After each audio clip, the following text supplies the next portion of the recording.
തന്നെ രക്ഷിക്കാൻ ശ്രമിക്കവേ അപകടത്തിലായ ജടായുവിനെ സീതാദേവി അനുഗ്രഹിച്ച് രാമനെ കണ്ട കാര്യം അറിയിക്കും വരെ ജീവനോടെ ഇരിക്കുമെന്ന്.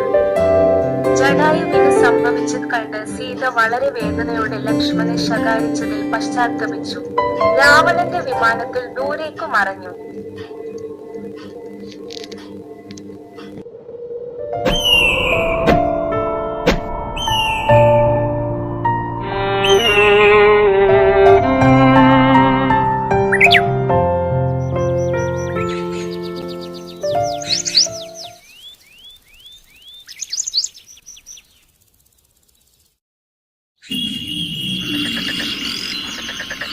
ജടായുവിന്റെ അവസാന നിമിഷങ്ങളും രാമനോടുള്ള കൂടിക്കാഴ്ചയും. ഗുരുതരമായി പരിക്കേറ്റ ജടായു കാട്ടിലെ നിലത്തേക്ക് വീഴുന്നു.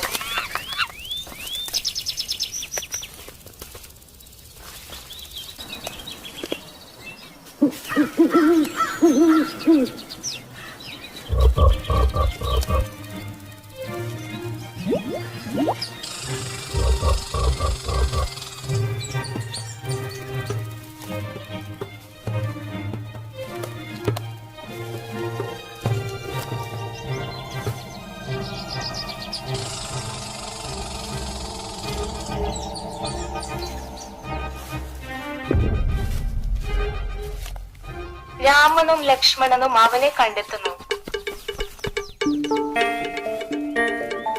തന്റെ അവസാന ശ്വാസത്തിൽ ജടായു സീതയുടെ അപഹരണത്തെക്കുറിച്ചും രാമനോട് പ്രാധാന്യപ്പെട്ട വിവരങ്ങൾ വെളിപ്പെടുത്തുന്നു.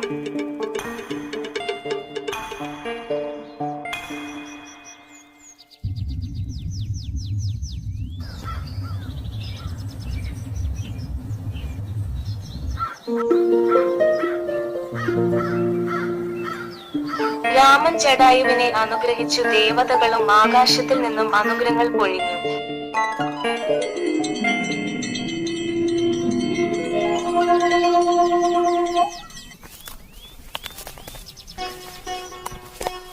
രാമൻ സീതാ ദേവിയെ തേടി യാത്ര തുടർന്നു.